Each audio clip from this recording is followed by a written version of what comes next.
Hello बच्चों। तो आज हम स्टार्ट करने जा रहे हैं क्लास 10th का अध्याय नंबर 12 विद्युत। मेरी थोड़ी सी तबीयत खराब है, इसलिए थोड़ा सा आवाज़ में भारीपन हो सकता है, पर आप लोग थोड़ा सा साथ दीजिएगा, ठीक है। तो इस अध्याय को ना हम ज़्यादा डीपली में अभी नहीं जाएंगे, क्योंकि अभी बहुत सारे अध्याय बाकी है, उनको कवर करना है, ठीक है। तो पढ़ना वही है जो हमारे बोर्ड के लिए इम्पॉर्टेंट है, ठीक है। इस अध्याय को हम समाप्त करवाएंगे, फिर इस अध्याय से जितने भी ऑब्जेक्टिव आपके बिहार बोर्ड में पूछे गए हैं वो सारे ऑब्जेक्टिव अलग से एक वीडियो में करवाए जाएंगे, ठीक है, और सब्जेक्टिव भी, ठीक है। तो स्टार्ट करते हैं ये अध्याय। तो इसमें सबसे पहला पॉइंट आता है मेरा आवेश। आवेश क्या होता है?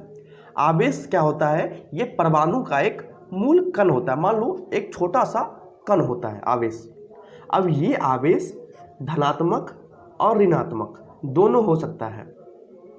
अब इसमें केस बनता है नंबर 1 कि अगर हम दो समांतर आवेश, मतलब दो समान आवेश को, जैसे हम एक प्लस और प्लस, दो समान आवेश को जब एक दूसरे से करीब ले आते हैं, मान लीजिए अगर ये मेरा एक आवेश है और एक आवेश ये, दोनों समान आवेश है, या तो प्लस प्लस या तो माइनस माइनस, दोनों समान आवेश है। जब इनको करीब ले जाते हैं तो क्या होता है कि दोनों एक दूसरे से दूर भागता है, क्योंकि आवेश दोनों का विपरीत है, आवेश दोनों का समान है, जिस कारण से वो पास आना नहीं चाहता है। आप इस तरह से समझ सकते हैं, थोड़ा सा बायोलॉजिकल टर्म में समझिएगा।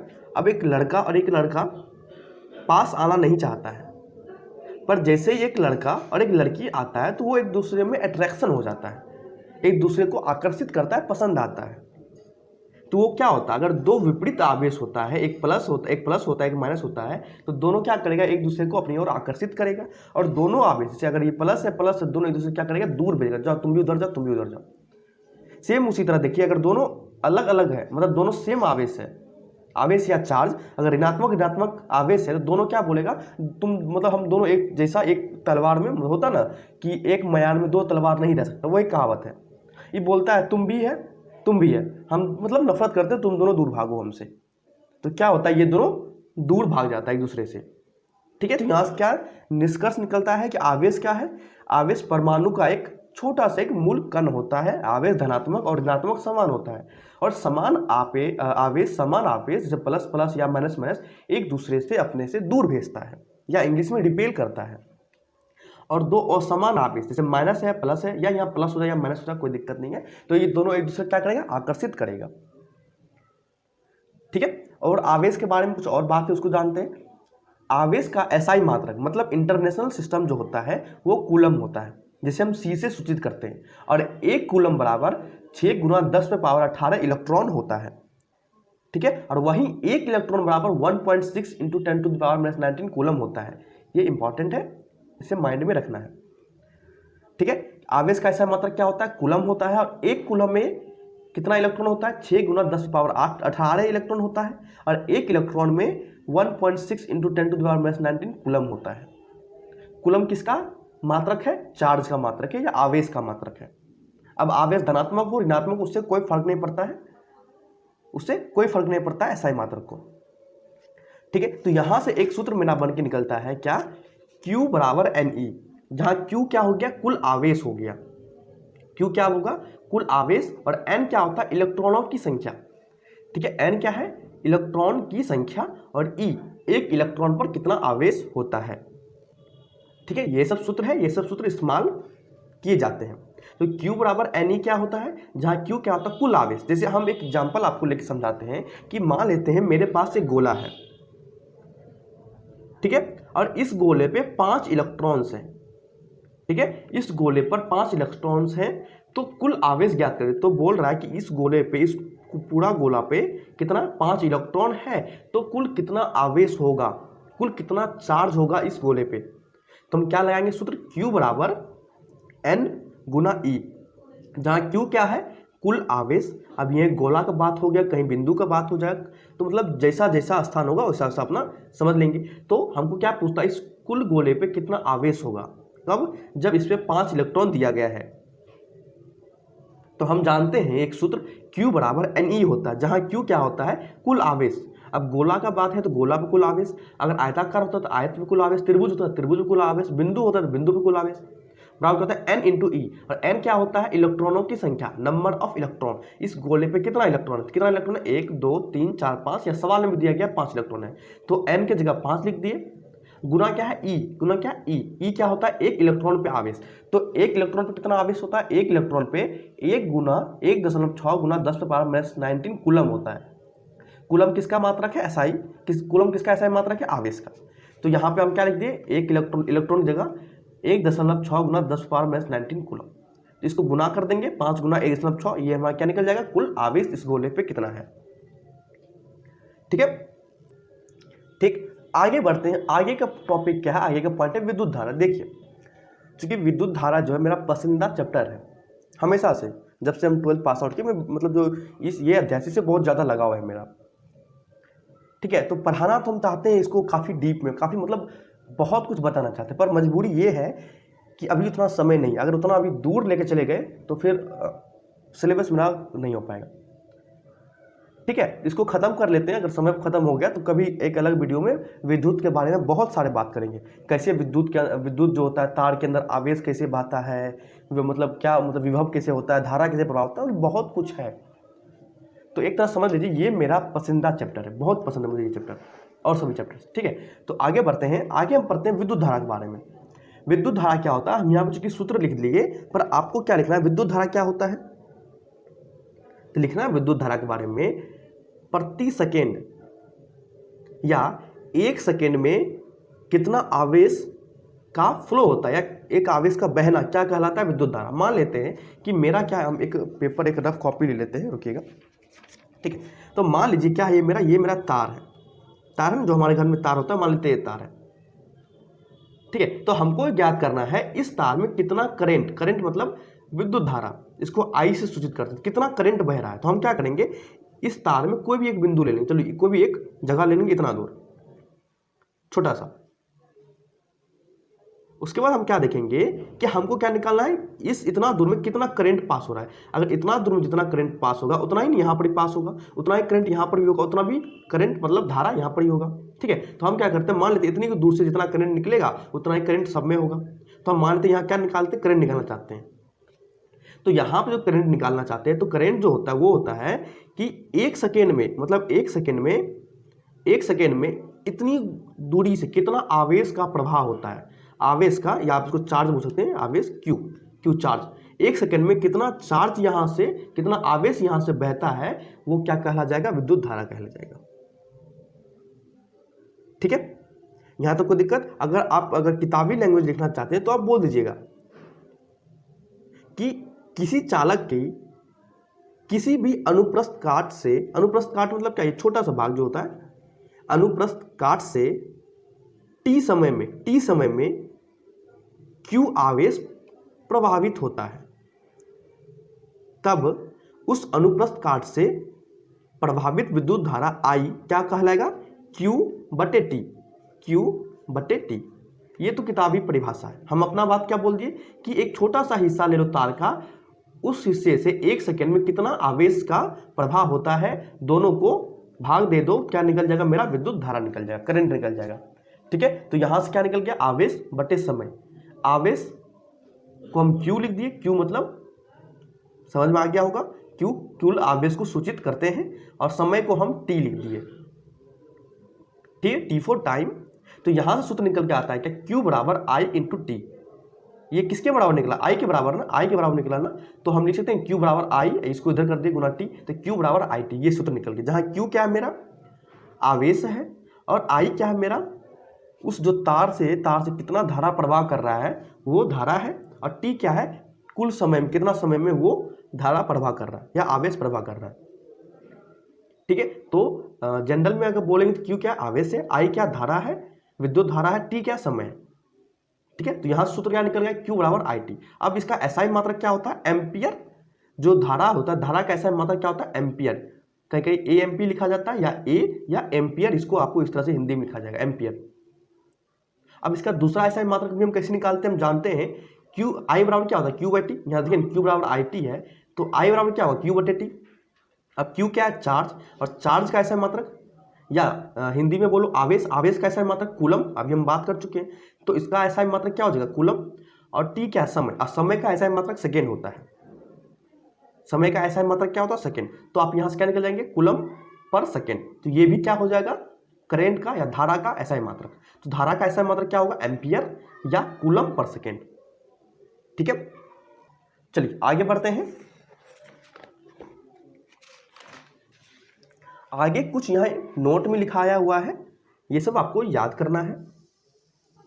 एक एम मतलब होता है मिली, 1 मिली एम्पियर बराबर होता है 10⁻³ एम्पियर। एम्पियर मतलब करंट होता है, करंट का SI मात्रक है। ठीक है, 1 माइक्रो एम्पियर बराबर होता है 10⁻⁻6 एम्पियर, और 1 एन मतलब होता है नैनो, 1 नैनो एम्पियर बराबर होता है 10⁻⁹ एम्पियर।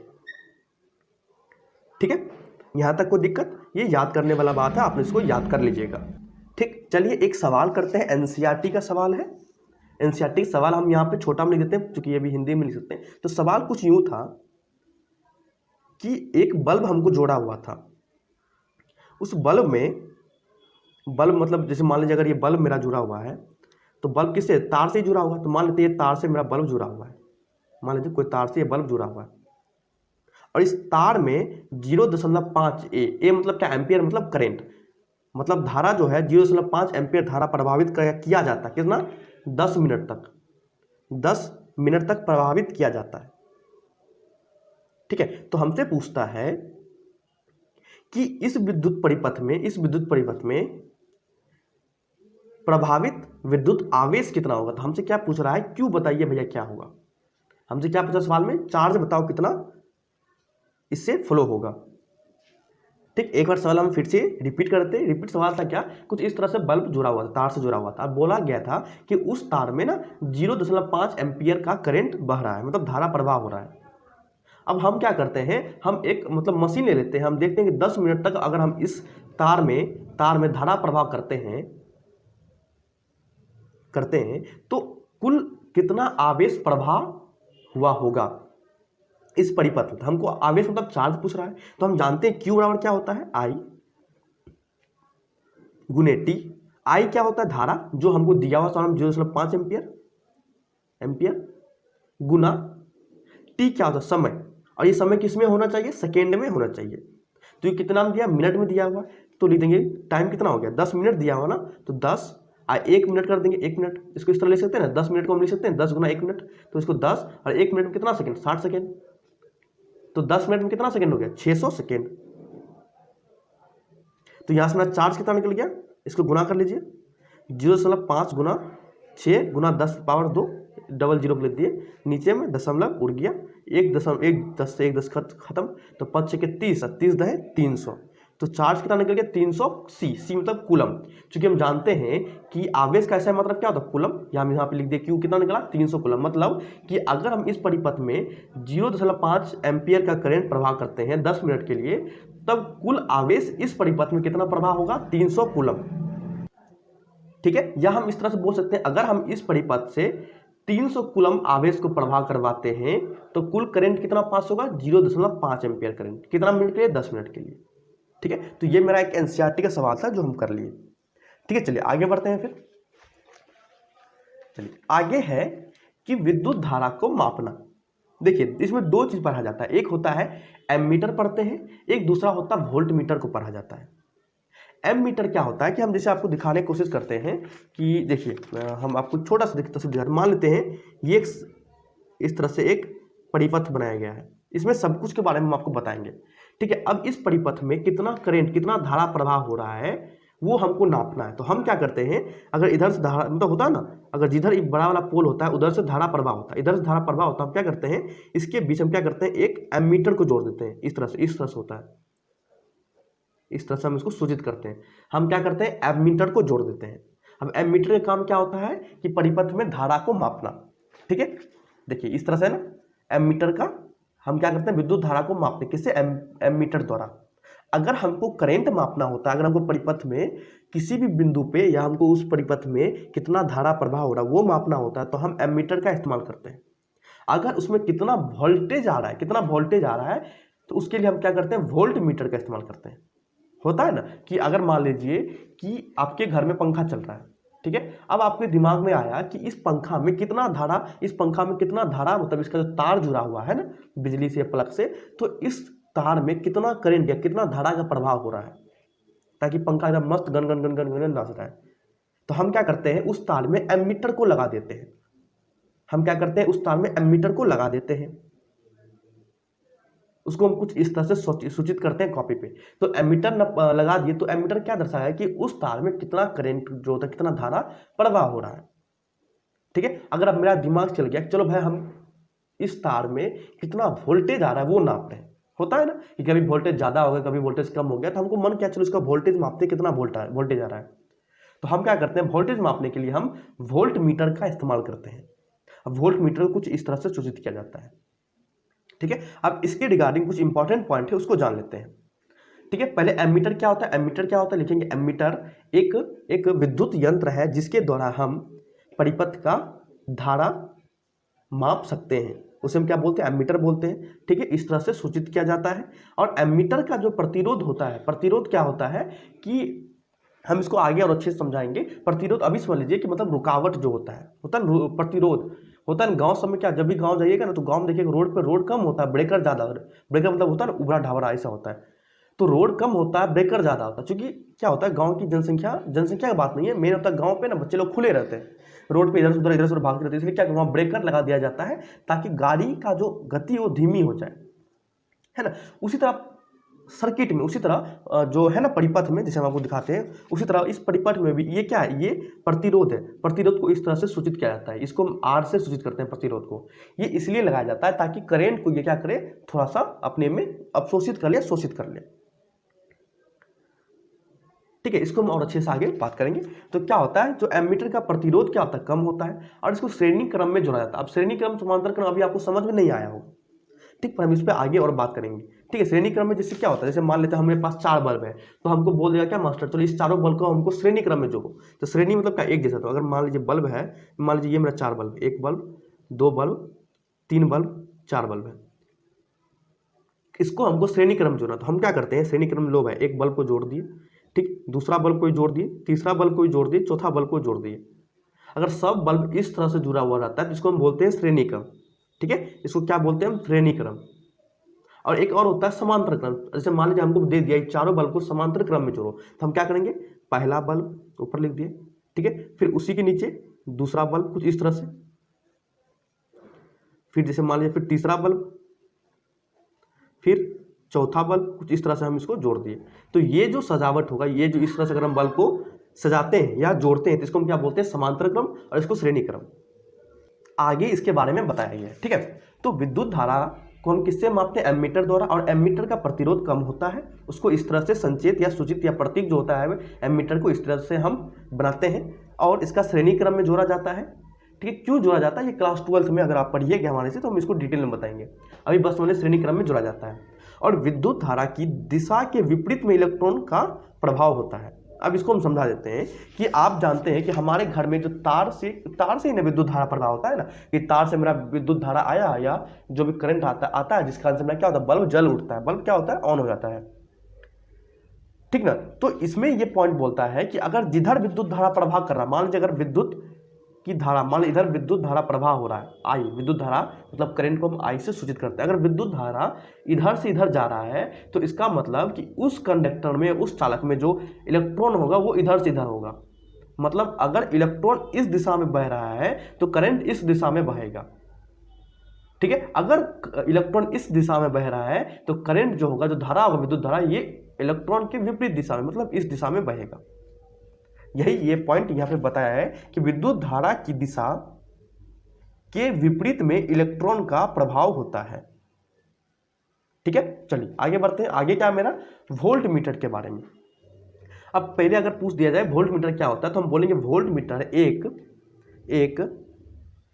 एक विद्युत या विद्युत परिपथ या विद्युतीय यंत्र है जिसके द्वारा परिपथ में किसी भी दो बिंदु के बीच का हम क्या ज्ञात करते हैं, वोल्टेज ज्ञात करते हैं या विभवांतर ज्ञात करते हैं। ठीक है, उसे हम क्या बोलते हैं, वोल्ट मीटर बोलते हैं। तो वोल्टमीटर का क्या यूज होता है, वोल्टेज मापा जाता है, ठीक है, या विभवांतर, किसी भी दो बिंदु के बीच का हमको विभवांतर नापना है तो हम क्या करते हैं, वोल्टमीटर का इस्तेमाल करते हैं। अब वोल्टमीटर का जो प्रतिरोध होता है वो क्या होता है, उच्च होता है, अधिक प्रतिरोध होता है, और इसे हम क्या करते हैं, समांतर क्रम में जोड़ा जाता है, इसको समांतर क्रम में हम जोड़ते हैं, ठीक है। इसको हम और आगे बात करेंगे, आपको समझ में आ जाएगा ये सब समांतर क्रम क्या होता है और प्रतिरोध क्या होता है, ठीक है। आगे बात करते हैं, चलिए आगे हम बात करते हैं विभवांतर विभव के बारे में, ठीक है, और वोल्टेज या वोल्ट के बारे में हम इस पर बात करेंगे, ठीक है। तो पहले हम पढ़ते हैं विभवांतर क्या होता है। विभवांतर होता है कि विभवों के बीच का अंतर को हम क्या बोलते हैं, विभवांतर, ठीक है। जैसे हम आपको समझाते हैं, जैसे हम आपको एक पेज से समझाते हैं, जैसे मान लीजिए कि हमारे पास ये एक तार है, ठीक है, इस तार के बीच में मान लेते हैं बड़का हम हैलोजन लगा दिए। हैलोजन होता है जो शादी ब्याह सब में होता है ना, बनता है। हम क्या किए, इस तार में क्या किए, हैलोजन लगा दिया। अब इसमें जब करंट पास होगा, मान लेते हैं इसको कितना, जनरेटर से इसको जोड़ लिया, मान लीजिए इसको एक V वोल्ट के बैटरी से जोड़ दिए, ठीक है। अब इससे जो विद्युत धारा निकलेगा वो क्या होगा, इस हैलोजन से पास होगा, जिस कारण से क्या होता है, ये हैलोजन जग मतलब बढ़ने लगेगा, होता है ना क्या, रोशनी फेंकने लगेगा।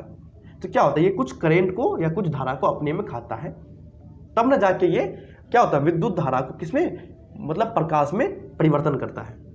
तो क्या होगा, इतना दूर कुछ ना कुछ वोल्टेज गिरेगा, है ना, इतना दूर क्या होगा, कुछ ना कुछ वोल्टेज गिरेगा।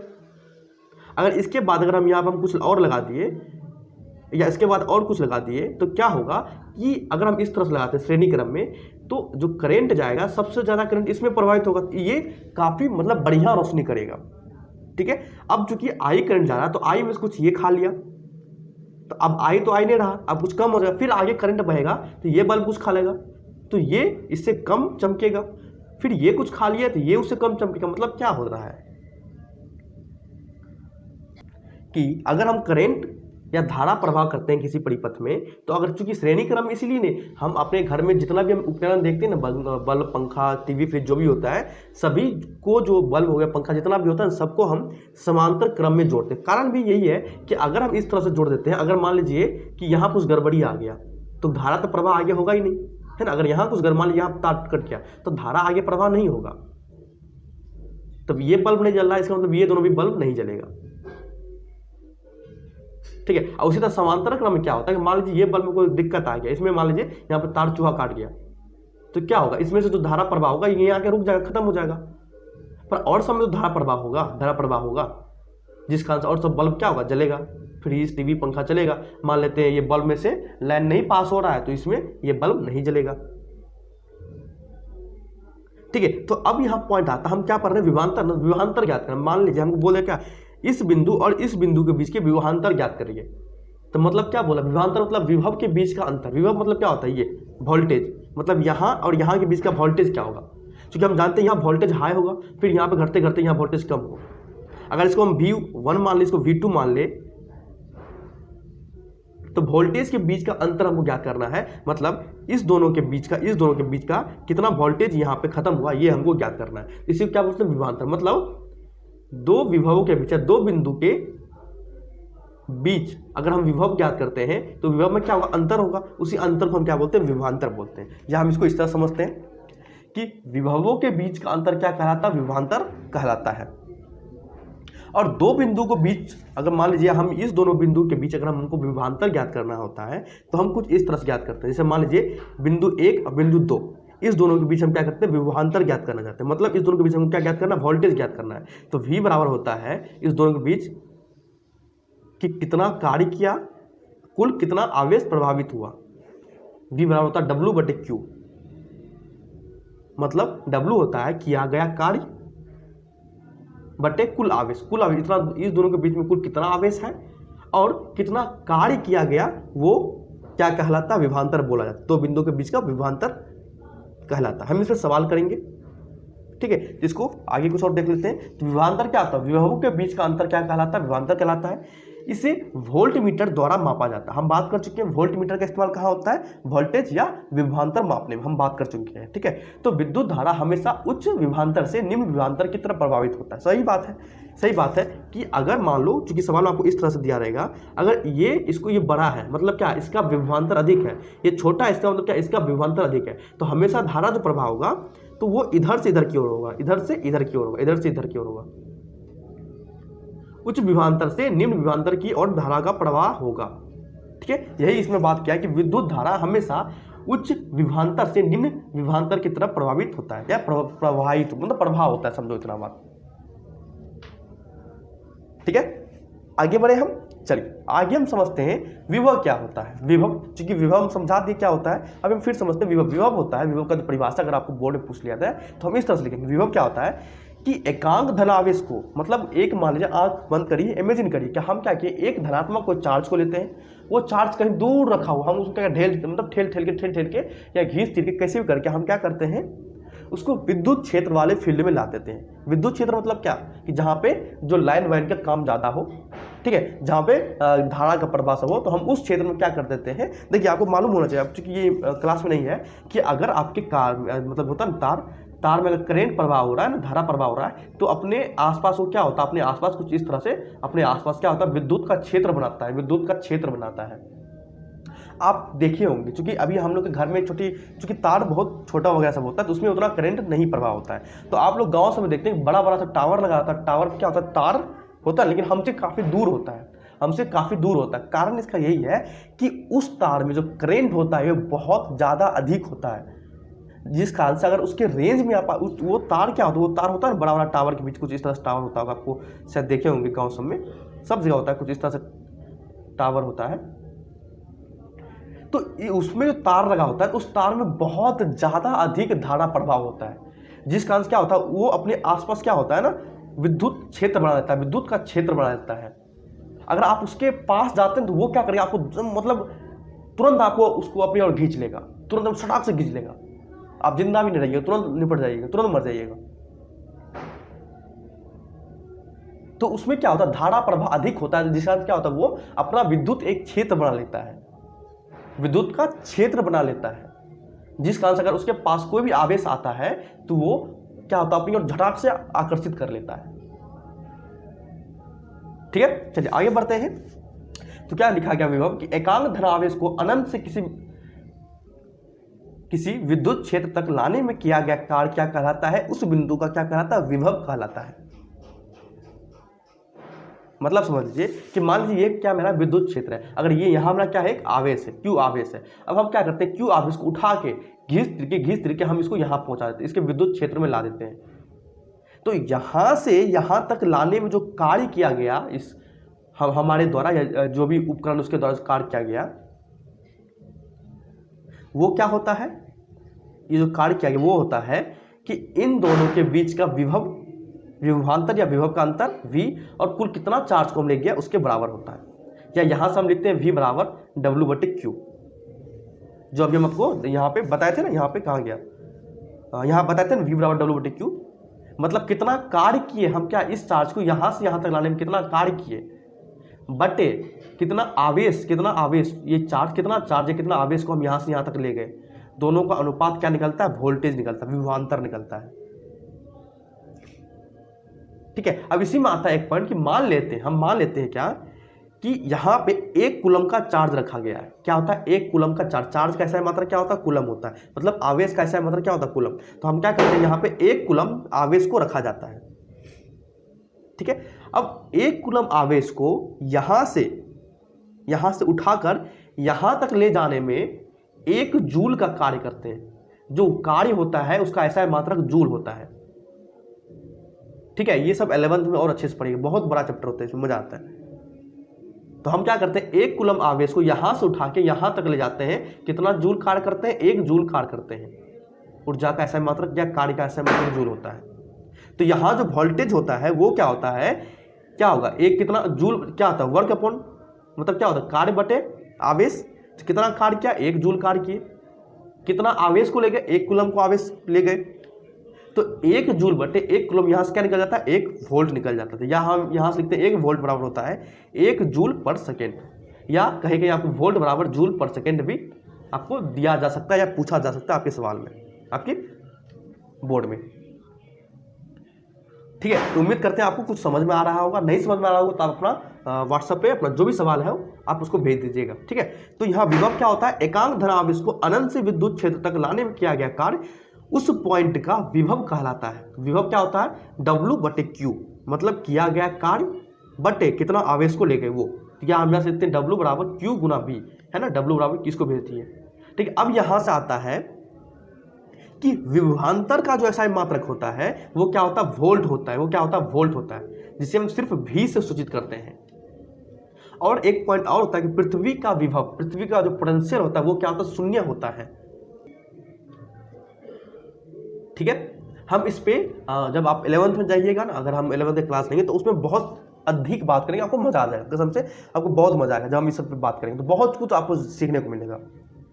ठीक है, तो अभी बस अपना समझ लीजिए कि पृथ्वी का जो विभव होता है वो क्या होता है, शून्य होता है।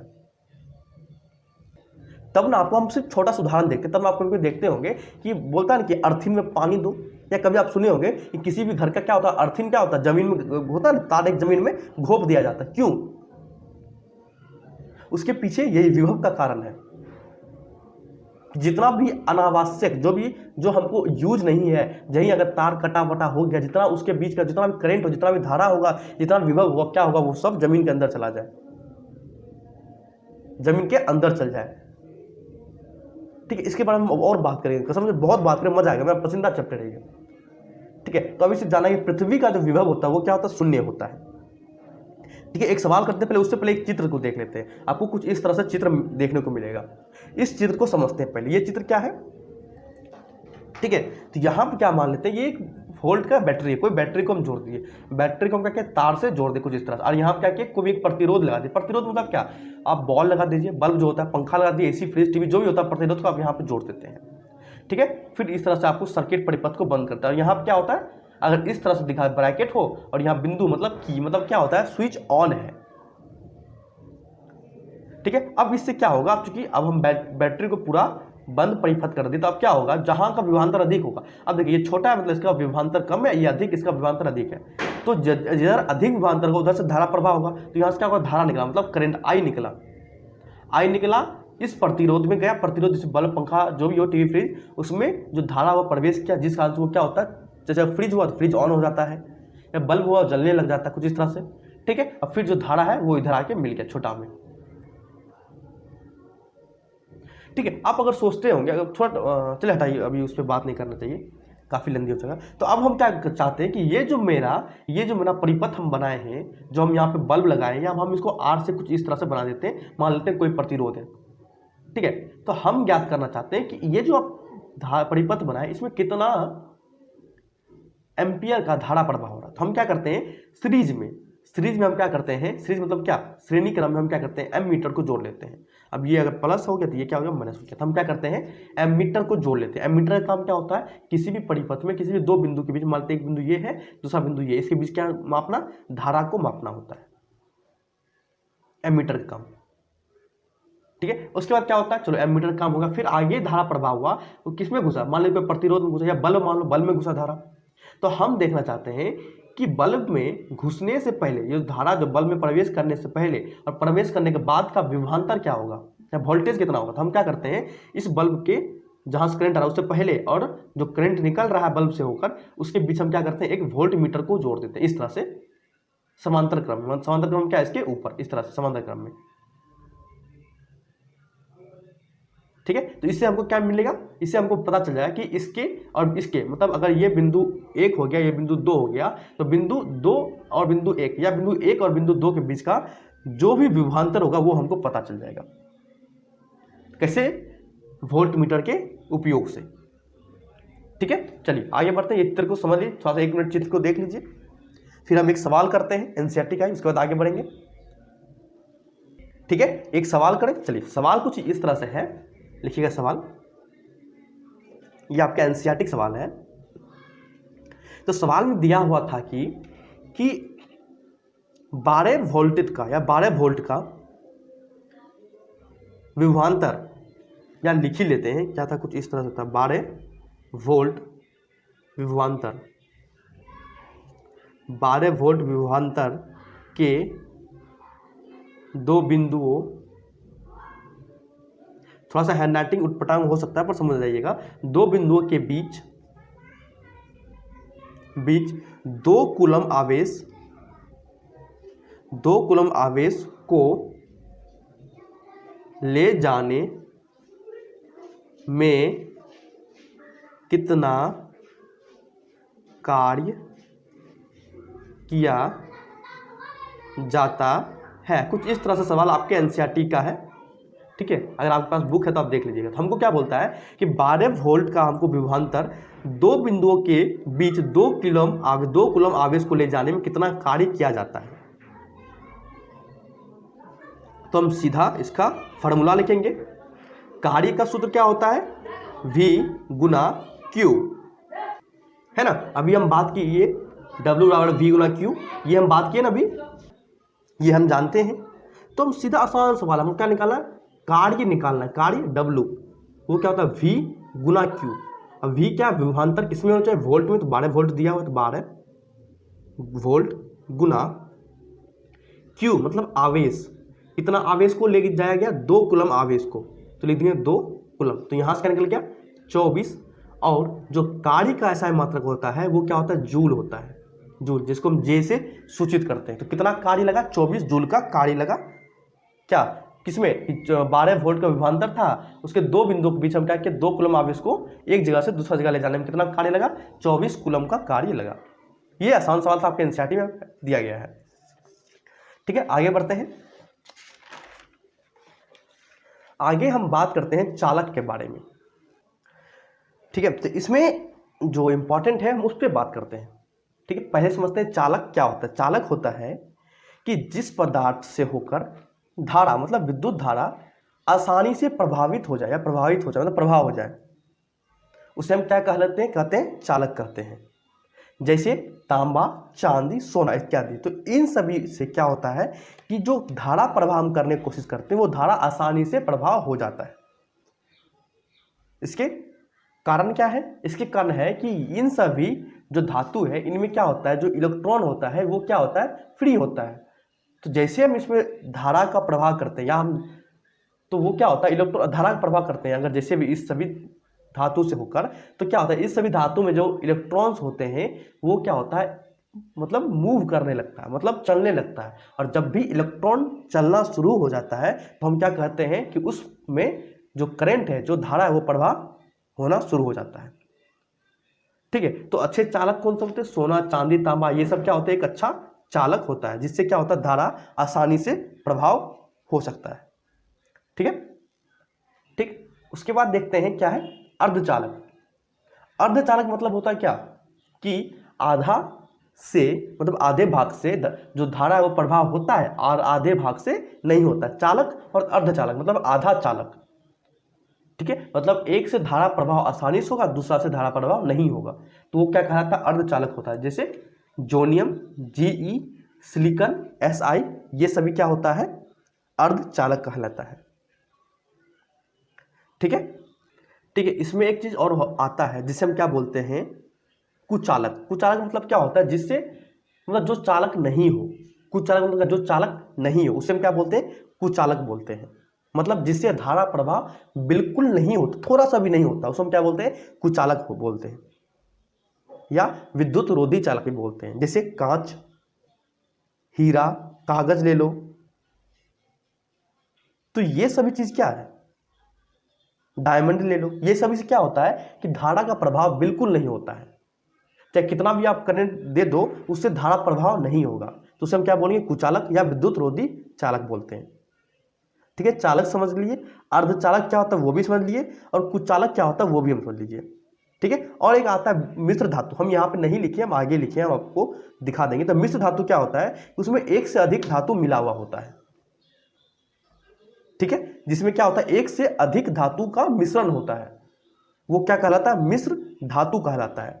अब इस मिश्र धातु का जो है इस्तेमाल कहाँ होता है, आपको शायद ध्यान में आता होगा, आप घर समय देखते हो किसी घर में हीटर होता था पहले जमाना में, अब तो इंडक्शन चूल्हा चल गया, पर हीटर होता था। क्या होता था कि जैसे हम लाइन देते थे ना, क्या होता तो वो लाल होता ना, कुछ इस तरह से, कुछ शायद याद हो, गोल तरह से होता था, यहाँ पर ढेर सारा इस तरह से रहता था, तो क्या होता था लाल होने लगता था, जिस कारण से क्या होता था जो खाना पकाना है हम पका लेते थे। आयरन को देख लीजिए, आयरन क्या है, मिश्र धातु से बना हुआ है। हम क्या करते हैं, विद्युत धारा को प्रवाह होता है ना, प्लग घुसाते हैं बोर्ड में, उसे करंट आता है, तो उसमें क्या होता है एक कॉइल लगा होता है, जो क्या होता है मिश्र धातु से बना होता है। तो मिश्र धातु क्या होता है ना कि धारा को ना बहुत धीरे धीरे धीरे धीरे धीरे धीरे प्रभाव करता है, जिस कारण से क्या होता है कि वो कॉइल ना गर्म हो जाता है। वो क्या होता है, कॉइल गर्म हो जाता है, जिस कारण से वो क्या होता है, मतलब इसे ना देखते हुए हीटर हो गया या स्त्री वगैरह सब जो होता है, वो सब क्या होता है मिश्र धातु का देन है। आप देखते होंगे कि आप जब भर दिन बल्ब को जलाकर छोड़ दीजिए, ठीक है, अब जब रात में या शाम जाकर बल्ब को छुइएगा तो बल्ब क्या होता है, गर्म होता है ना, वो बल्ब गर्म होता है। या पंखा भर दिन चला कर छोड़ दिए, जब आप पंखा को जाकर छुइएगा तो पंखा क्या गर्म होता है ना। तो कारण क्या है कि चूंकि हम दे तो रहे हैं विद्युत धारा, करंट दे रहे हैं, तार से विद्युत धारा गया, तो होता क्या, उसके अंदर जो कॉइल होता है, उसके अंदर जो कॉइल बना होता है, आपको सब गाँव सब में देखे होंगे, कॉइल बना होता है, तो वो क्या होता है धारा प्रवाह करते करते करते करते करते करते क्या होता है, गर्म होने लगता है, गर्म होने लगता है, जिस कारण से क्या होता है वो जो विद्युत धारा को वो क्या होता है उष्मा के रूप में प्रभाव करता है। उसको हम आगे पढ़ेंगे बहुत अच्छे से। तो मिश्र धातु क्या होता है, जो एक से अधिक धातु से मिलकर बना हो, ठीक है, जैसे मैग्नीज का बात कर लो, निक्रोम हो गया, ठीक है, कॉपर हो गया, निकेल हो गया, तो ये सब क्या होता है मिश्र धातु होता है। ठीक है, चलिए आगे बढ़ते हैं।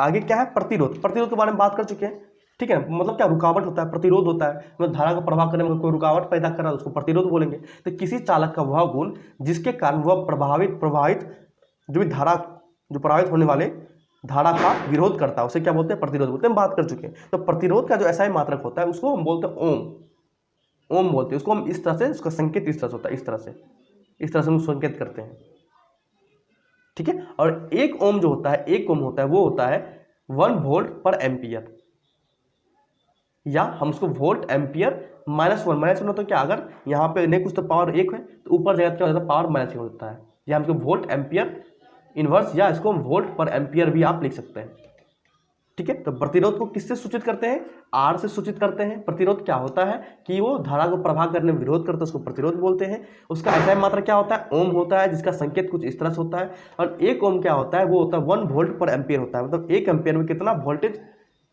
पास होता है, जो भी होता है 1 एम्पियर में कितना वोल्टेज उत्पन्न होता है, उसको हम क्या बोलते हैं, प्रतिरोध बोलते हैं, जो भी आप इसको समझिएगा,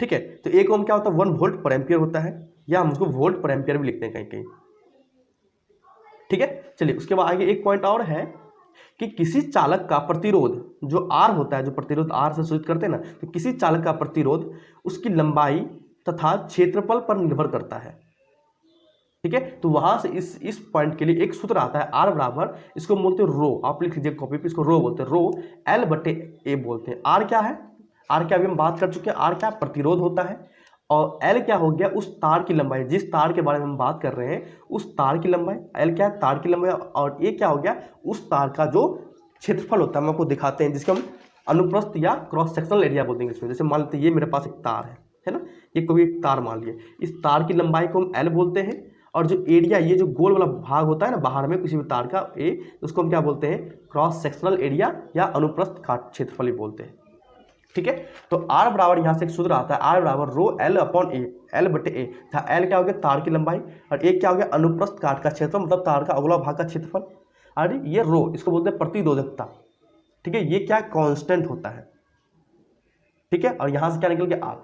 तो बोलता है किसी भी चालक का प्रतिरोध, मतलब आर जो है वो किस पर निर्भर करता है, एल और ए पर निर्भर। ये चूंकि कांस्टेंट है ना, ये नियतांक है, तो उसको हम क्या किए प्रतिरोधकता है ना, डायरेक्टली इस तरह से डायरेक्टली प्रोपोर्शनल होता है। जब हम उस प्रोपोर्शनल को हटाते हैं समानुपाती को, तो उसके जगह के नियतांक आता है रो, जिसे हम प्रतिरोधकता बोलते हैं। तो किसी चालक का जो प्रतिरोध है मतलब आर, वो किस पे निर्भर करता है, लंबाई पे तथा क्षेत्रफल पे, उस तार के क्षेत्रफल पे, ठीक है। तो अगर हम तार का लंबाई बढ़ाते हैं तो क्षेत्रफल जो उसका प्रतिरोध होगा वो बढ़ेगा, ठीक है। आपको समझाने की कोशिश करते हैं। जैसे मान लीजिए ये तार है मेरा, ठीक है, इससे मस्त क्या होता है आराम से तीन, मान लेते तीन, ऐसे 1 2 3 धारा प्रभाव हो रहा है, समझाने के लिए बोल रहे हैं।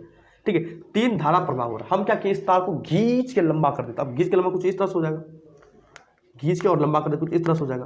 तो अब हम इस तार में चाहेंगे कि 3 धारा मतलब प्रवेश करें, तो आसानी से प्रवेश नहीं होगा। तो जिसका अंश क्या होगा, आसानी से जो धारा है वो प्रवेश नहीं हो रहा, मतलब क्या, धारा को ये बहाने में या धारा को प्रवाह करने में दिक्कत उत्पन्न करता है। और जो धारा को प्रवाह होने में दिक्कत उत्पन्न करता है उसे क्या बोलते हैं, हम प्रतिरोध बोलते हैं। तो वही बोलता है कि अगर हम लंबाई को बढ़ाते हैं तो प्रतिरोध बढ़ता है। क्यों? क्योंकि उसका लंबाई बढ़ जाता है, धारा प्रवाह आसानी से नहीं होता है। ठीक है, या एरिया को बढ़ाते घटाते हैं, जो इसका भाग है, ये गोल वाला भाग, इसको बढ़ाते हैं या घटाते हैं, तब जाके प्रतिरोध में अंतर उत्पन्न होता है। ठीक है, तो प्रतिरोध जो होता है किसी भी चालक का, वो किस पर निर्भर करता है, लंबाई और क्षेत्रफल पर निर्भर करता है। तो उसके लिए एक सूत्र आता है क्या, R बराबर रो L अपॉन A होता है। ठीक है, चलिए आगे बढ़े। चलिए एक सवाल कर लेते हैं, उसके बाद हम क्या करेंगे, ओम्स लॉ जो बहुत इंपॉर्टेंट है आपके लिए, उसको हम पढ़ेंगे। ठीक है, चलिए उससे पहले हम क्या करते हैं, एक सवाल को कर लेते हैं। चलिए सवाल कुछ इस तरह से है कि जब कोई विद्युत हीटर विद्युत स्रोत से 4 एम्पीयर विद्युत धारा लेता है, आपको स्क्रीन पर दिख रहा होगा सवाल, जब कोई विद्युत हीटर विद्युत स्रोत से 4 एम्पीयर विद्युत धारा लेता है तब उसके टर्मिनल के बीच का विभवांतर 60 वोल्ट होता है। हम इसको समझाते हैं। सब मान लीजिए ये क्या हो गया, विद्युत हीटर हो गया, कोई यहाँ पे विद्युत हीटर लगा हुआ है, ठीक है, कुछ इस तरह से तार जुड़ा हुआ है। ठीक है, तो बोलता जब हम इस विद्युत परिपथ में 4 एम्पीयर का करंट देते हैं, 4 एम्पीयर का धारा प्रवाह करते हैं, तब उसके बीच जो हीटर के टर्मिनल के बीच का जो वोल्टेज होता है, अगर इसको मान लेते हैं 1 और इसको मान लेते हैं 2, कुछ भी किसी को मान लीजिए, तो वोल्टेज जो होता है वो 1 और 2 के बीच क्या हो, या इसको भी लिखते हैं वोल्टेज, वो कितना दिया हुआ है, 60 वोल्ट होता है। ठीक है, तो सवाल में हमसे क्या पूछता है, अगर हम 4 एम्पीयर का करंट देते हैं, 4 एम्पीयर को आई है, 4 एम्पीयर का जब करंट देते हैं तब कितना वोल्टेज उत्पन्न होता है, 60 वोल्ट इस दोनों के बीच। तो सवाल में पूछ रहा है कि उस समय विद्युत हीटर कितनी विद्युत धारा लेगा जब इसके बीच का विभवांतर 60 से बढ़कर 120 हो जाए। तो अगर इसको V मान लेते हैं तो V डैश कितना दिया हुआ है, 120 वोल्ट, मतलब विभवांतर 60 से बढ़कर 120 हो गया। तो पूछ रहा है कितना धारा प्रवाह होगा, ये हमको बताइए। ठीक है, तो हम आसानी से निकाल लेंगे, है ना, क्योंकि V बराबर जानते हैं क्या होता है, बताइए भैया, V बराबर I गुना R होता है। ये अभी आप नहीं पढ़े होंगे, ये ओम्स लॉ में होता है, हम आगे बात करेंगे इस पे। ठीक है, या पहले उसको कर रहे तब ये सवाल करेंगे, ऐसा भी हो सकता है, पर हम कर ही लेते हैं। ठीक है, तो V बराबर IR होता है, हम इसको आगे पढ़ेंगे। ठीक है, तो हम चूंकि V डैश निकालना चाहते हैं, V डैश बराबर क्या होगा, I डैश गुना R, क्योंकि R तो कॉमन होगा ना, R तो कॉमन होगा। हम क्या किए, हीटर को समान रहने दिए ना, हम सिर्फ धारा को बढ़ाए या घटाए जो भी हो, क्या इस दोनों के बीच का वोल्टेज हम परिवर्तन हुआ ना, धारा, ये हीटर तो सेम है, तो R चूंकि हीटर का प्रतिरोध जो होगा, हीटर के अंदर जो भी होगा वो तो सेम होगा, तो हमको I डैश निकालना, तो I डैश का V डैश बटे R, ये गुना R है तो इधर भागम हो जाएगा।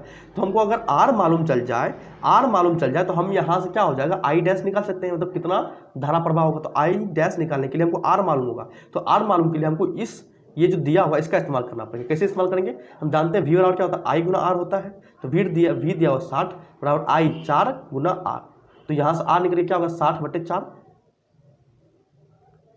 ठीक है, तो 15 चौके क्या होता है 60, तो यहाँ से R निकल के कितना 15, और R क्या, प्रतिरोध कैसा है, मतलब ओम, तो R 15 ओम निकल गया, मतलब R कितना निकल गया 15, मतलब ये जो हीटर है, इस हीटर का जो प्रतिरोध, इसके अंदर जो कॉइल लगा हुआ है उसका प्रतिरोध कितना है, 15 ओम है। ठीक है, तो ये 15 ओम हम यहाँ पर रख देते हैं, तो क्या हो जाएगा, V डैश कितना दिया हुआ 120 बराबर I डैश गुना 15 ओम, तो यहाँ से I डैश क्या निकल गया 120 बटे 15, तो ये मेरा क्या निकल गया, धारा निकल गया, करंट निकल गया। कब, जब हम इन दोनों के बीच का जो विभवांतर है 60 से बढ़ा के 120 कर देते हैं, तब जो क्या होगा, करंट भी 4 एम्पीयर से बढ़ क्या होगा, देखिए तो इसको भाग देते हैं, 5 तिया 15 और इसको 5 दूनी 10 बचा 2, 5 चौके 20 24, 3 अट्ठे 24, I डैश कितना निकल गया 8 एम्पियर।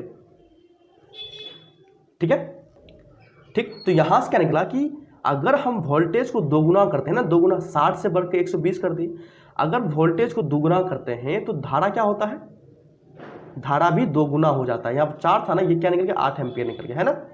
तो यहां से ही ओम्स का लॉ निकलता है। ओम्स लॉ बोलता है कि V वोल्टेज समानुपाती होता है करंट का। अगर हम वोल्टेज को दोगुना कर दिए है ना, 60 से 120 वोल्टेज कर दिए तो करंट भी 4 से 8 हो गया, दोगुना हो गया। तो ये क्या कहलाता है? ओम्स का लॉ कहलाता है। ठीक है, दिखाते हैं आपको। ओम्स लॉ क्या बोलता है कि किसी विद्युत परिपथ में दो सिरों के बीच का विभवांतर या वोल्टेज उसमें प्रभावित होने वाली धारा के समानुपाती होता है। मतलब V समानुपाती होता है धारा का। अब ये जब समानुपाती का चिन्ह को हटाते हैं तो उसके बराबर क्या आता है? एक आर आता है। आर क्या एक नियतांक है जिसे हम क्या बोलते हैं? प्रतिरोध बोलते हैं। तो V बराबर क्या होता है? I Guna R। इसी को हम क्या बोलते हैं? ओम्स का लॉ बोलते हैं, ओम्स का नियम बोलते हैं। जहाँ R क्या है? एक नियतांक है। किसकी जगह पर आया? समानुपाती की जगह पे आया है R, जिसे तार का प्रतिरोध कहते हैं। ठीक है, अभी हम देख लें इसका मतलब क्या। अगर हम किसी भी परिपथ का वोल्टेज बढ़ाते हैं तो करंट भी बढ़ेगा, अगर हम वोल्टेज घटाते हैं तो करंट भी घटेगा, है ना। तो ये समानुपाती का अर्थ होता है। तभी हम जैसे सवाल में देखें ना, ये सवाल से भी साबित हो गया कि वोल्टेज अगर हम 60 से बढ़ा के 120 कर देते हैं, मतलब अगर वोल्टेज हम बढ़ा दिए, कितना? दोगुना वोल्टेज बढ़ा दिए, तो करंट भी 4 से बढ़कर 8 हो गया। मतलब वोल्टेज बढ़ाते हैं तो करंट भी बढ़ गया, वोल्टेज अगर दोगुना बढ़ा है तो करंट भी दोगुना बढ़ गया मेरा। ठीक है, इसी क्या बोलते हैं? ओम्स का लॉ बोलते हैं। तो ओम्स ने क्या किया? ओम्स साहब ने क्या किया? एक ग्राफ को स्थापित किया। ये ग्राफ किसके बीच है? V और I के बीच का ग्राफ, मतलब V और I के बीच का ग्राफ। तो वो कैसा ग्राफ आता है? एक स्ट्रेट लाइन, एक जो होता है सीधी रेखा होता है। अब 11th में जाएगा तो वहां पे एक आता है, यहाँ पे लिख देते हैं, वहां पे एक आता है y बराबर mx का ग्राफ। वो कुछ इस तरह से ग्राफ जाता है। तो यहाँ पे y की जगह v मान लो और x की जगह क्या मानोगे? I मान लो। तो यहाँ पे क्या हो गया? अगर ये y एक्सिस है, ये x एक्सिस है, तो ये क्या होगा? I, ये क्या होगा? v। और ये m जो होता है, ये m होता है, इसको हम बोलते हैं ढलान, स्लोप। तो ढलान यही हुआ ना, ढलान ये हो गया। ये क्या हो गया? ढलान। इसको हम क्या बोलते हैं? ढलान, जिसको m से सूचित किया जाता है। तो यहाँ पे m की जगह क्या है? r। तो ये r या स्लोप क्या हो गया? r हो जाएगा। ये ढलान क्या हो जाएगा? r। तो ये ढलान क्या हो जाएगा? ये ढलान जो, ये ढलान क्या हो जाएगा? r हो जाएगा, जिसे हम इंग्लिश में स्लोप बोलते हैं। ठीक है, तो ओम्स लॉ समझ लिए। ओम्स लॉ क्या होता है हम अच्छे से सवाल बना के भी समझ लिए। तो एक बार फिर से पढ़ लेते हैं। ओम्स का नियम क्या होता है? किसी विद्युत परिपथ में दो सिरों के बीच का विभवांतर उसमें प्रवाहित होने वाली धारा के समानुपाती होता है। मतलब विभवांतर डायरेक्टली प्रोपोर्शनल टू, या समानुपाती किसका होता है? धारा मतलब करंट का। तो जब समानुपाती हटाते हैं तो क्या आता है? एक नियतांक आता है R। इस R को हम क्या बोलेंगे? प्रतिरोध किसका? उस तार का। ठीक है, तो V और I के बीच जो एक हम ग्राफ ड्रॉ करते हो, क्या एक सीधी रेखा आती है, एक स्ट्रेट लाइन आता है, जो ओरिजिन से, जो इस बिंदु के बीच से गुजरता है। ठीक है, चलिए आगे बढ़ रहे हैं हम फिर। चलिए अगला पॉइंट, अगला टॉपिक हम पढ़ते हैं संयोजन। संयोजन, अब संयोजन क्या होता है कि हम प्रतिरोध को जोड़ते हैं, या प्रतिरोध को हम जोड़ना चाहते हैं। हम आपको शुरू में बता चुके हैं ना, अगर हम 4 बल्ब लिए हैं, चारों बल्ब को अगर एक लाइन में जोड़ते हैं तो उसको हम क्या बोलते हैं? श्रेणी क्रम संयोजन बोलते हैं। अगर चारों बल्ब को लंबा लंबी जोड़ते हैं तो उसको हम क्या बोलते हैं? समांतर क्रम संयोजन। और हम आपको बता चुके हैं कि हमारे घर में जितना भी बोर्ड, जितना भी विद्युत परिपथ जुड़ा हुआ है, सभी समांतर क्रम में जुड़ा गया। क्यों? इसका कारण ही बता चुके हैं, आपको हम दिखा देते हैं फिर से एक बार। तो यही था ना कि समांतर क्रम में हमारे घर में क्यों इसलिए जोड़ा जाता है कि अगर मान लेते हैं ये बल्ब क्या हो गया? खराब हो गया, तो ये बल्ब खराब हो गया तो ये बल्ब नहीं जलेगा, तो और सब बल्ब में क्या होगा? धारा का प्रभाव होगा, जिसका और सब बल्ब जलेगा। तो मान लेते हैं उसी तरह अगर हम सभी को एक लाइन में जोड़ देते हैं, मान लेते हैं पहला बल्ब मेरा खराब हो गया, मतलब बल्ब नहीं जल रहा, मतलब इससे धारा प्रवाह नहीं हो रहा। जब इससे धारा प्रवाह आगे बढ़ ही नहीं रहा है तो इस तीनों में धारा प्रवाह नहीं होगा, इस तीनों में क्या होगा? करंट पास नहीं होगा। जब करंट पास हुआ ही होगा ही नहीं तो ये तीनों क्या होगा? नहीं जलेगा। तो इसलिए हम क्या करते हैं? घर का जितना भी उपकरण होता है सभी को हम क्या करते हैं? समांतर क्रम में जोड़ते हैं, एक दूसरे से समांतर क्रम में जोड़ते हैं। ठीक है, तो वही हम पढ़ेंगे। संयोजन क्या होता है? एक श्रेणी क्रम संयोजन और एक समांतर क्रम संयोजन। तो हम क्या किए? 3 प्रतिरोध देते हैं, R1, R2, R3। प्रतिरोध इसको इस तरह से सूचित किया जाता है, उभर खावर पहाड़ जैसे, या प्रतिरोध को कुछ भी हो सकता है, या फ्रिज, टीवी, एसी, कुछ भी हो सकता है, या 4 को बल्ब लगा दे, कुछ भी हो सकता है। ठीक है, तो हम क्या करते हैं? 3 अलग अलग मतलब 3 असमान प्रतिरोध को उठाते हैं, तीनों को हम श्रेणी क्रम जोड़ते हैं, तो एक लाइन में जोड़ते हैं। तब जाके जो इसका समतुल्य या तुल्य प्रतिरोध होगा वो क्या होगा? R1 + R2 + R3 होता है ये। ठीक है, अब यहाँ पे अगर आप जोड़ दो R4, R4, तो यहाँ पे R4 भी जुड़ जाएगा, R4 भी जुड़ जाएगा, मतलब जितना भी जोड़ते जाएगा यहाँ पे श्रेणी क्रम में इस तरह से जुड़ा जाता है, बीजगणितीय रूप से। ठीक है। फिर हम वही क्या करते हैं, यही तीन प्रतिरोध R1 R2 R3 जो तीन अलग अलग प्रतिरोध है उसको हम समांतर क्रम में जोड़ते हैं कुछ इस तरह से हम समांतर क्रम में जोड़ देते हैं। ठीक है, तीनों का प्रतिरोध अलग है, तब जो समतुल्य प्रतिरोध निकलेगा जैसे वो क्या निकलेगा 1/R। ये R क्या कहलाता है, समतुल्य या तुल्य प्रतिरोध, वो क्या होगा 1/R1 plus 1/R2 plus 1/R3 होगा। ये क्या कहलाएगा, तुल्य प्रतिरोध कहलाएगा। ठीक है, चलिए आगे बढ़ते हैं कि तुल्य प्रतिरोध जो व्यक्तिरोध से अधिक होगा, है स्वाभाविक है कि चूंकि अगर मान लीजिए ये प्रतिरोध R1 है, ठीक है, यह प्रतिरोध ये R2 या R3 है, हम बोल देंगे R3 का जो प्रतिरोध होगा वो कम होगा समतुल्य प्रतिरोध से, चूंकि समतुल्य प्रतिरोध या तुल्य प्रतिरोध क्या है, ये तीनों का योग है ना, तीनों को जोड़े तब समतुल्य बना, तुल्य बना, तो इसका प्रतिरोध अधिक होगा। अगर मान लीजिए 2 है 3 है 4 है, तीनों को जोड़े क्या होगा 4 3 7 2 9, तो समतुल्य प्रतिरोध क्या हो गया 9, तो ये जो 9 हो गया ये इससे तो ज्यादा है ना R3 के प्रतिरोध से, R3 कितना था 3 था, तो 3 से ज्यादा है, तो वही बोला कि तुल्य प्रतिरोध व्यक्तिगत प्रतिरोध से अधिक होता है। ठीक है, ठीक उसी तरह लिखा गया इसमें कि जिसमें जो तुल्य प्रतिरोध होता है जो तुल्य प्रतिरोध का मान व्यक्तिगत प्रतिरोध से कम होता है, क्योंकि ये एक बट्टे के रूप में इसीलिए। ठीक, इस पर ज्यादा हमको पीएचडी नहीं करना है। जो नोट पॉइंट है वो हम समझ लेते हैं कि श्रेणी क्रम संयोजन में एक प्रतिरोध खराब हो जाता है तो कोई भी अवयव काम नहीं करता। हम बात कर चुके हैं ना यहाँ पे कि अगर एक बल्ब खराब हो गया तो ये तीनों बल्ब नहीं जलेगा क्योंकि इसे धारा प्रवाह होगा ही नहीं। ठीक है, वही बोला श्रेणी क्रम संयोजन में एक प्रतिरोध खराब हो जाता है तो कोई भी अवयव काम नहीं करता है, कोई प्रतिरोध काम नहीं करता है। ठीक है, आगे क्या, श्रेणी क्रम में धारा समान रहती है और समांतर क्रम में धारा बढ़ जाती है। ठीक है, वही काम है। जैसे अगर श्रेणी क्रम होता है कि अगर हम इसमें आई धारा प्रवाह करते हैं, आई करंट, तो तीनों में आई पास होगा। ठीक है, पर उसी तरह अगर हम समांतर क्रम में धारा प्रवाह करते हैं, अगर आई धारा प्रवाह करते हैं तो धारा क्या हो 3 भागों में बढ़ जाएगा, I1 I2 I3 में बढ़ जाएगा। और ये जो आई होगा किसके बराबर होगा, I1 plus I2 plus I3 के बराबर होगा। क्यों, क्योंकि आई ही जो था, आई मेन धारा, ये 3 भागों में बटा है। ठीक है, तो वही बोला है कि श्रेणी क्रम में धारा समान रहती है और समांतर क्रम में धारा क्या होता है, बढ़ जाती है। ठीक है, तीसरा पॉइंट, घर के परिपथ में समांतर क्रम संयोजन में होता है, घर का जो परिपथ होता है वो समांतर क्रम संयोजन में होता है। ये बात हम बता चुके हैं क्यों होता है, हम इसका रीजन भी दे चुके हैं। ठीक है, चलिए आगे बढ़ते हैं। आगे है मिश्र धातु, इसके बारे में बात कर चुके हैं। इसका इस्तेमाल कहाँ होता है, विद्युत इस्त्री में टोस्टर वगैरह सब जो होता है ना, चूंकि अब तो मतलब बहुत जगह होता है टोस्ट वगैरह सब जो होता है ना, सेक के बाहर निकलता है, उसको टोस्टर बोलते हैं। तो मिश्र धातु के बारे में बात कर चुके हैं। ठीक है, और जो भी बात है मिश्र धातु के बारे में पीछे बात कर चुके। उसके बाद क्या था कि विद्युत बल्बों में, विद्युत बल्ब का जो होता है ना तंतु कुछ इस तरह से होता है, विद्युत बल्ब कुछ इस तरह से है ना, होता था ना हमारे जमाने में कुछ इस तरह से। ये जो तंतु होता है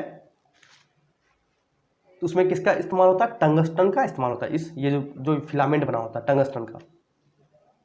ठीक है, और तीसरा क्या पॉइंट है कि कॉपर और एल्युमिनियम, जो कॉपर और एल्युमिनियम का उपयोग तारों में किया जाता है। जो तार होता है हम लोग घर में जो तार होता है ना, कभी कभी आप देखते होंगे तार बढ़िया क्वालिटी का होता है तो भूरा कलर का होता है। ठीक है, अगर वो कमजोर होता है, सस्ता वाला होता है तो वो चांदी कलर का होता है, वो एल्युमिनियम का होता है। और जो बढ़िया होता है वो कॉपर का होता है। तो कॉपर और एल्युमिनियम का उपयोग किसमें किया जाता है, तार में करते हैं। ठीक है, चलिए अगला पॉइंट पढ़ते हैं, विद्युत धारा का तापीय प्रभाव। ये हम बात कर चुके हैं, विद्युत धारा के कारण जो ताप उत्पन्न होता है उसको विद्युत धारा का तापीय प्रभाव करते हैं। स्वाभाविक है, हम बात कर चुके हैं पंखा कैसे गर्म हो जाता है, या ज्यादा देर बल्ब को जला के रख दीजिए क्या होता है, विद्युत धारा किसमें परिवर्तन हो जाता है, ताप में या हीट में परिवर्तन हो जाता है ना, इसे हम बात कर चुके हैं पहले। तो विद्युत धारा के कारण ताप का उत्पन्न होना तो विद्युत धारा का तापीय प्रभाव कहलाता है। ठीक है, उदाहरण जैसे हम लिख चुके, काफी समय तक बल्ब को ऑन रखने पर वो क्या गर्म हो जाता है, हीटर को देख लो, इस्त्री जो होता है आयरन उसको देख लो, तो ये सब क्या होता है, एक उदाहरण है। ठीक है, विद्युत धारा का तापीय प्रभाव का। दिवाली में क्लास लेने का यही नतीजा होता है, पढ़ाते रहो भी कहीं से पटाखा फूट जाता है। चलिए अब खत्म ही है हमारा ये अध्याय। ठीक है, तो ये जो पावर होता है, ये जो ताप होता है, ये जो ताप मतलब ये एच मतलब होता है हीट, इसे हम क्या बोलते हैं, ताप। वो ताप जो तो VIT के बराबर होता है। ठीक है, जहां V क्या होता है, VIT, जहां V क्या हो जाता है, विभवांतर मतलब वोल्टेज हो जाता है ना, और I क्या हो जाता है उस तार में। जैसे अब आप इमेजिन करो, आप कल्पना करो कि पंखा चल जा रहा है या बल्ब जल रहा है, तो बल्ब से रोशनी निकलता है, तो जब बल्ब को छुए वो क्या होता है, हीट होता है। वो जो हीट होता है, वो ताप होता है, वो VIT के बराबर होता है। मतलब कितना वोल्टेज उसमें है, कितना करंट और कितना समय तक वो जला, टाइम। तो क्या होता है, VIT वो हीट के बराबर होता है। ठीक, तो यहां से एक फॉर्मूला और आता है कि H बराबर क्या होता है, I² × RT। तो ये कहाँ से आता है? Ohm's law. ओम्स लॉ क्या होता है? V बराबर आई आर। जब इस V की जगह हम आई आर को रखते हैं, देखो तो H बराबर V कितना है? I, ये V की जगह इंटू R, फिर क्या बचा? गुना I गुना T, है ना। तो I Guna I square R T. तो एक सूत्र और होता है कि हीट जो होता है वो क्या होता है? आई स्क्वायर गुना आर टी होता है। ठीक है, यहां तक कोई दिक्कत? ठीक। पावर एक सूत्र होता है, पावर होता है V इंटू आई, मतलब उसमें जो पावर, उसमें जो शक्ति उत्पन्न होता है या जो उसमें ऊर्जा उत्पन्न होता है वो क्या होता है? V गुना आई। V क्या होता है? वोल्टेज, और I क्या होता है? करंट। ये सभी का मान आपको सवाल में दिया रहेगा। ठीक है, तो एक हम सूत्र जानते हैं, Q बराबर आई इंटू टी, हम पढ़ चुके हैं। तो यहां से I बराबर लिख सकते हैं Q गुना टी, तो टी भागम आ गया Q बटे टी, तो यहाँ आई क्या लिख दिया? Q बटे टी। तो यहाँ से एक सूत्र और बनता है, P बराबर क्या होता है? V Q बटे टी या V I। Q बटे टी को क्या बोलते हैं? I। यहाँ से, जो कि यहाँ से हम ये पढ़ चुके हैं। ठीक है, कितना हीट उत्पन्न होगा, कितना गर्म होगा, कैसे निकालते हैं? VIT के इस्तेमाल से। हीट, जो कि हम जानते हैं ओम्स लॉ से V बराबर आई आर होता है, इसलिए H बराबर क्या होगा? आई स्क्वायर आर टी होगा। ठीक है, आप यहाँ पे I की जगह भी लिख सकते हैं, I जगह क्या लिख सकते हैं? I बराबर लिख सकते हैं V बटे आर, है ना। तो यहाँ पे आप एक सूत्र और बना सकते हैं, H बराबर, H है मो नहीं है H, तो V I जगह लिख दो V बटे आर, तो गुना V बटे आर गुना टाइम टी। तो यहाँ से क्या निकल गया? V स्क्वायर बटे आर गुना टी। तो ये भी एक सूत्र निकल गया। अब ये सूत्र का इस्तेमाल कैसे करते हैं हम ये अगले क्लास में सीखेंगे। ठीक है, चलिए इसमें जो एक पॉइंट और इंपॉर्टेंट उसको देख लेते हैं, उसके बाद हम इस क्लास को समाप्त करते हैं। पावर क्या होता है? VI होता है, हम इसके बारे में बात कर चुके हैं। ठीक है, क्या होता है? उसका परिभाषा दिया हुआ है, आई स्क्वायर गुना आर और V स्क्वायर बटे आर होता है। ठीक है, तो यहाँ पावर के बारे में आपको परिभाषा दिया गया है। और इंपॉर्टेंट चीज क्या है कि पावर का जो एसआई मात्रक होता है वो क्या होता है? वाट होता है। वाट कुछ इस तरह से लिखते हैं। जो विद्युत शक्ति का होता है ना, जो विद्युत करंट का जो पावर होता है, जो धारा का, जो विद्युत धारा का जो पावर होता है वो क्या होता है? उसका एसआई मात्रक वाट होता है। ये आपसे पूछा जाता है बोर्ड में। तो 1 वाट बराबर होता है 1 वोल्ट गुना 1 एम्पियर होता है। ठीक है, या 1 एम्पियर में कितना वोल्ट उत्पन्न होता है, दोनों का गुणनफल क्या होता है? वाट कहलाता है, या पावर कहलाता है। किसका? जो परिपथ हो जाता है। ठीक है, तो ये जो वाट हो ना, वाट ये बहुत छोटा मात्रक है पावर का, मतलब छोटा होता है। एक जो ऐसा मात्रक होता है बहुत छोटा मात्रक है किसका? पावर का, वाट। जो बड़ा मात्रक होता है वो होता है 1 किलो वाट, और 1 किलो वाट बराबर कितना होता है? 3.6 गुना 10 पावर 6 जूल होता है। कैसे होता है? तो 1 किलो क्या होता है? 1000। तो जैसे होता है 1 किलो, ठीक है, तो 1 किलो में कितना होता है? 1000, है ना। 1 किलो में 1000 ग्राम होता है ना, तो वो ग्राम घटा दो, तो 1 किलो में कितना होगा? 1000। तो 1 किलो वाट बराबर 1 किलो क्या होगा? 1000 वाट गुना आवर। तो 1 आवर में कितना सेकंड होता है? 3600 सेकंड होता है। जब दोनों को गुना कर दिए तो क्या निकल के आया कि 1 किलो वाट बराबर 1 किलो वाट आवर बराबर कितना निकलता है? 3.6 गुना 10 से पावर 6 जूल होता है। ठीक है, तो ये कुछ था इंपॉर्टेंट पॉइंट आपके विद्युत अध्याय के बारे में। ठीक है, इस पे जितना भी ऑब्जेक्टिव है, सब्जेक्टिव है, हम इसको अगले क्लास में करेंगे। ठीक है, तो उम्मीद करते हैं आपको कुछ समझ में आया होगा, आपको थोड़ा बड़ा भी समझ में आया होगा। तो समझ में तब आएगा जब आप इसको वीडियो को देखिए, आप खुद से कॉपी पे लिख के प्रैक्टिस करिए। ठीक है, तो इस अध्याय को हम यहीं समाप्त करते हैं। जो भी इसका इंपॉर्टेंट होगा, जो भी ऑब्जेक्टिव सब्जेक्टिव अगले क्लास में उसको देख लेंगे। ठीक है, अगर कहीं भी कोई भी कंसेप्ट में कोई भी दिक्कत हो तो आप हमसे, हमारे व्हाट्सअप नंबर आपको मालूम ही है, तो वो उस पर आप मैसेज करके वो पूछ लीजिएगा। ठीक है, तो मिलते हैं अगले क्लास में।